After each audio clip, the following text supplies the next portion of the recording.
In today's video, we'll showcase the New York premiere of the movie Megalopolis. The movie is directed by Francis Ford Coppola and starring Adam Driver, Giancarlo Esposito, Nathalie Emmanuel, Aubrey Plaza, Shia LaBeouf, Jon Voight, Laurence Fishburne, Talia Shire, Jason Schwartzman, Kathryn Hunter, Grace VanderWaal, Chloe Fineman, James Remar, D.B. Sweeney, and Dustin Hoffman. The film is scheduled to be released on September 27, 2024 by Lionsgate. Make sure to watch the video till the end as we bring you exclusive interviews with the cast and crew of the movie on the red carpet.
Try to stay strong and fake a smile until I look away. But I've known you too long, it hurts to watch your blue eyes fade to gray as you fade away, as you fade away. Yeah, I'm about to fade away, 'cause every time I wake up I feel like it's Monday. I'm back in New York, where I was originally from, and it's in a big show place in New York at an IMAX theater, so it's a thrill. When you make a movie that's unusual and has never quite been made before, the movie tends to make itself, and it makes itself through the collaborators, through the actors. All of you are asking, well, let's do more of that. No, let's do more of that, and little by little it makes itself. He says we need a debate about the future, and we want everyone in the world to take part of that debate, and that's what this film is saying, and that's what it's trying to do. I was working on really just understanding what kind of style I might have, and before I came to the idea to want to do a Roman epic with America as modern-day Rome.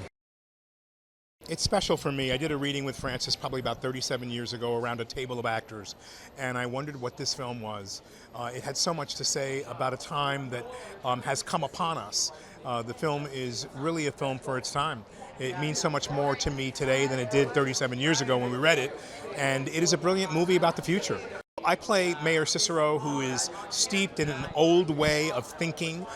He's a mayor who's come up through the blood and sweat of his political career, and he is a bit corrupt and has old ideas and not open to the new.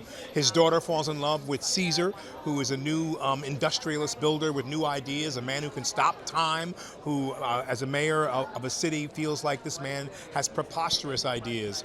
And through the journey of this movie, Mayor Cicero makes a transformation to understand and how he can start to accept a new world. The great debate is that we have failed to be able to agree to disagree. We've failed to be able to come together, bringing your ideas, which I may not completely understand, and my ideas, which you don't want, together to form a better idea.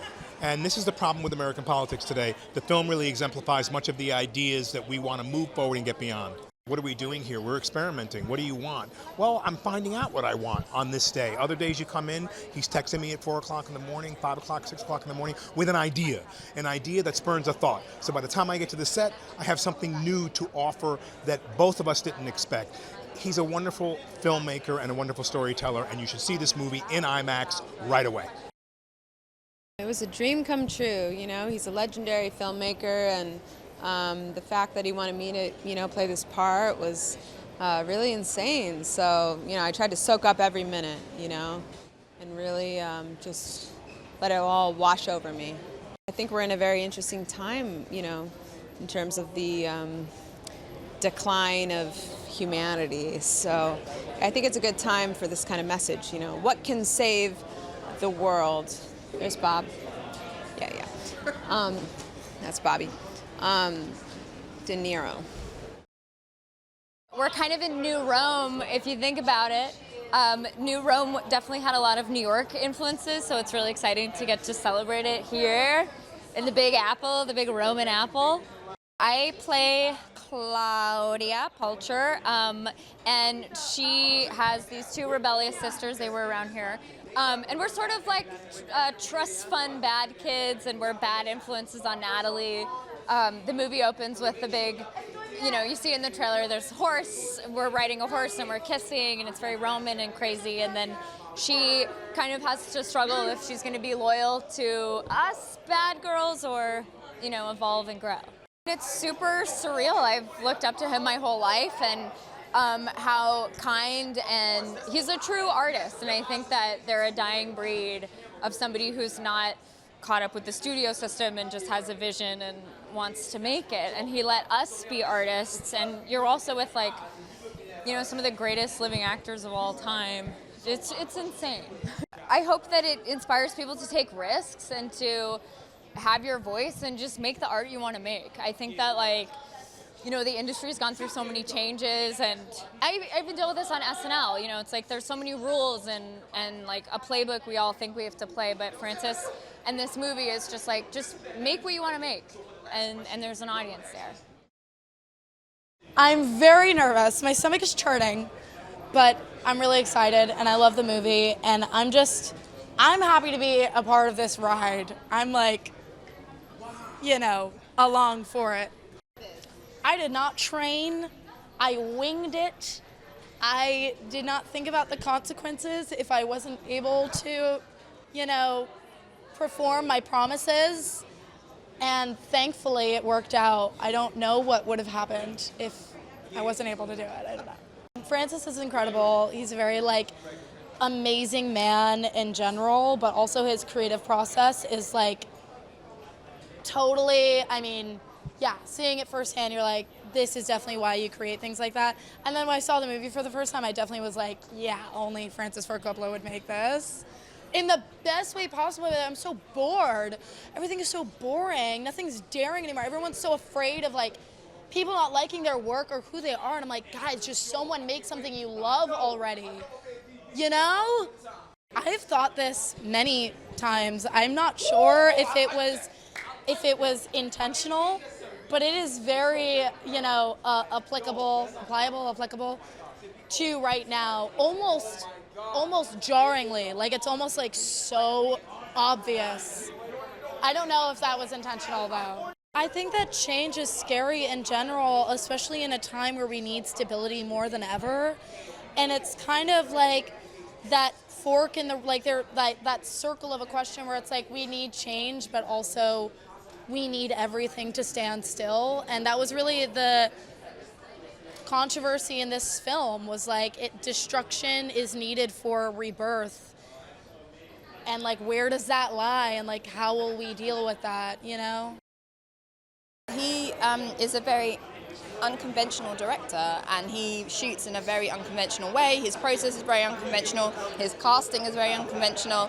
At no point was I expecting this to be you know, a run-of-the-mill usual experience, and that was definitely demonstrated in the process of shooting it. I mean, we came to work and we just didn't know what was going to happen. Francis is very kind of experimental. Sometimes we'd be very, very like particular, and then other days it was like we're playing a game, and now it's in the movie. Like the movie kind of discovered itself at times, and so it was like an experience I'd never had before, and you know, we'll probably never have again. So I'm very grateful for that.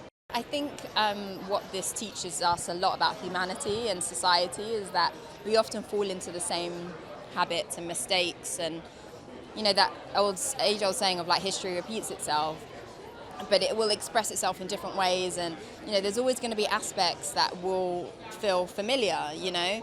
But I think this movie is particularly timely because we're at a point where we're talking about things like the future of our planet, the future of society, who do we want to be, and some of these, especially now, like I feel like the world at times feels like it's in such a sort of like damning place. Like it feels like so hard at times, and I'm sort of like, I don't understand these things, and like who do we need to be? What choices do we need to make things better? And I feel like this movie just really speaks to that at this time. I always feel that it's a very small percentage of people. It doesn't matter where you are, whether I'm from the UK, obviously. There's a very small percentage of people who are making decisions for the masses, and that really shouldn't.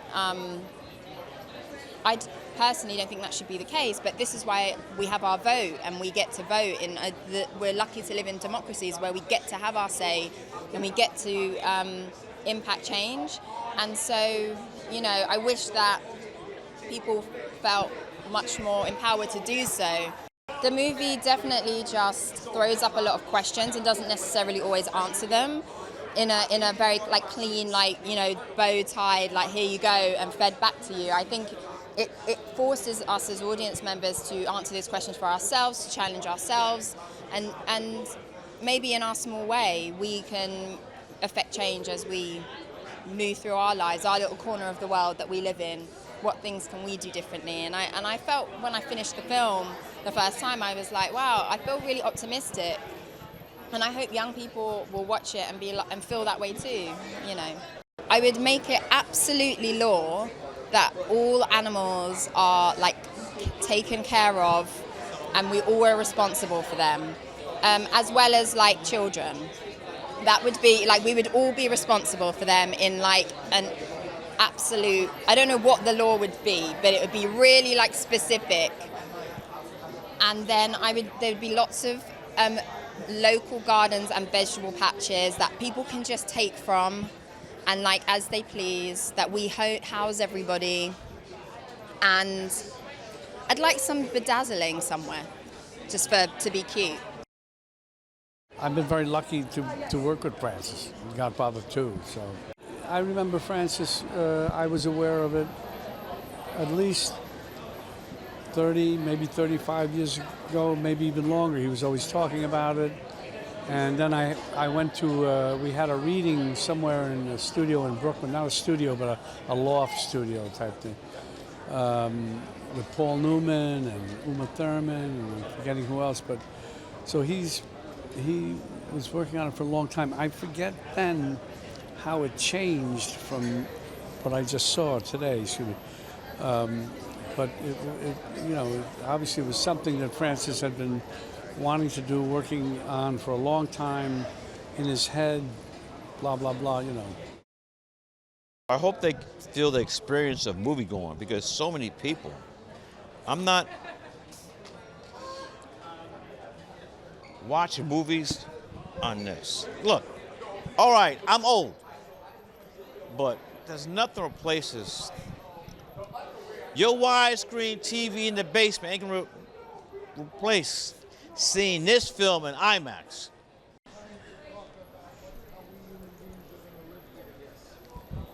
This guy right here, that's my guy right there. Francis. I was at the first screening, the first regular screening of Apocalypse Now in LA. I was doing an internship at Columbia Pictures, 12 noon, the Cinerama Dome. 12 noon, Apocalypse Now. That was, I mean, them helicopters, I'm like, where the fuck is them? Where the helicopters? They're going like helicopters flying over your head with the sound design. It was amazing. Thanks for watching. Make sure to like and comment on the video if you enjoyed it. Subscribe to the channel and hit the notification bell to be notified when new videos are released.